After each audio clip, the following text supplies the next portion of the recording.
भारत के इतिहास में कई ऐसे योद्धा हुए जिनकी वीरता को समय ने धुंधला कर दिया। लेकिन क्या वीरता को कभी बुलाया जा सकता है? क्या बलिदान को इतिहास के पन्नों में दफन किया जा सकता है? आज हम आपको एक ऐसे महान योद्धा की कहानी सुनाने जा रहे हैं जिसने भारत की धरती को विदेशी आक्रांताओं से बचाने के लिए अपने प्राणों की बाजी लगा दी। यह कहानी है महाराजा सुहेलदेव की, श्रावस्ती के महान सम्राट जिन्होंने तुर्की सेनाओं को नष्ट कर भारत की स्वतंत्रता की रक्षा की। यह कहानी 11वीं सदी की है।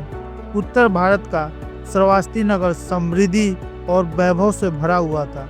यहाँ के राजा मंगलध्वज एक न्यायप्रिय और शक्तिशाली शासक थे।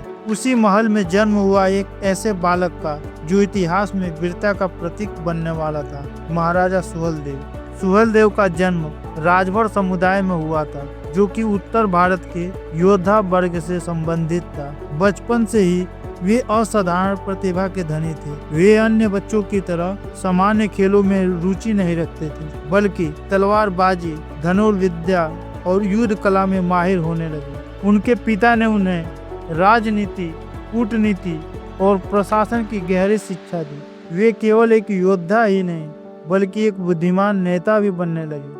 लेकिन उनके सुखद जीवन में अंधकार छाने वाला था। उत्तर भारत पर एक बड़ा संकट मंडरा रहा था। 11वीं सदी में भारत पर बार बार विदेशी आक्रमण हो रहे थे। सबसे खतरनाक हमला हुआ गजनी के महमूद की मृत्यु के बाद, जब उसका सेनापति सलार मसूद भारत को जीतने के लिए अपनी विशाल सेना लेकर आया। सलार मसूद ने मुल्तान, लाहौर, दिल्ली, कनौज जैसे बड़े क्षेत्रों को लूट लिया। उनकी सेना मंदिरों को तोड़ रही थी, लोगों को मार रही थी और उत्तर भारत को अपने कब्जे में लेने की कोशिश कर रही थी। एक दूत घबराकर सुहेलदेव के दरबार में आता है और बोलता है, महाराज, सलार मसूद की सेना हमारी ओर बढ़ रही है, हमें बचा लीजिए।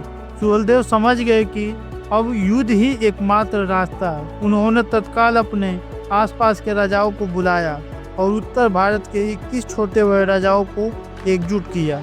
सुबह का समय था। सलार मसूद की सेना तैयार थी। हजारों तुर्की घुड़सवार, अफगान सैनिक और मध्य एशिया के लड़ाके। उनके पास मजबूत कवच, बड़े बड़े घोड़े और उन्नत युद्ध तकनीक थी। दूसरी ओर सुहेलदेव की सेना थी, शक्ति और बुद्धिमत्ता से भरी। उन्होंने एक अनोखी रणनीति बनाई। उन्होंने अपनी सेना को 4 टुकड़ियों में बांट दिया। पहली टुकड़ी को जंगल में छिपाया, जो दुश्मन पर अचानक हमला करेगी। उन्होंने दूसरी टुकड़ी को हाथियों पर बैठा दिया, जो दुश्मनों को कुचलने का काम करेगी। और तीसरी टुकड़ी जो धनुर्धारी थी, जो दूर से तीरों को बौछार करेगी। चौथी टुकड़ी तलवारबाज और भालेदारी, जो सीधा हमला करेंगे। युद्ध कई घंटों तक चला। सुहेलदेव की सेना ने सलार मसूद की सेना को चारों तरफ से घेर लिया। तुर्की सेना बुरी तरह फंस गई और उनकी हार तय हो गई। अब सुहेलदेव ने आखिरी वार किया। उन्होंने खुद तलवार उठाई और घोड़े पर सवार होकर मसूद की ओर बढ़े और उन्होंने तलवार से मसूद का गर्दन धड़ से अलग कर दिया। तुर्की सेना का मनोबल यह देखकर टूट चुका था। बचे हुए सैनिक भाग खड़े हुए और भारत को एक बड़ी जीत मिली। युद्ध जीतने के बाद सुहेलदेव ने अपने राज्य को और अधिक मजबूत किया। उन्होंने किसानों, व्यापारियों और सैनिकों के लिए कई सुधार किए। उनके शासनकाल में श्रावस्ती और आसपास के इलाके समृद्ध हुए। परंतु समय के साथ सुहेलदेव की कहानी को भुला दिया गया। उनकी वीरता इतिहास के पन्नों में कहीं खो गई। कई वर्षों के सफर के बाद महाराजा सुहेलदेव ने इस दुनिया को अलविदा कह दिया, परंतु उनके द्वारा स्थापित गौरवशाली विरासत आज भी जीवित है। इतिहास केवल राजाओं का नहीं, बल्कि उन योद्धाओं का भी है जिन्होंने अपने मातृभूमि के लिए बलिदान दिया।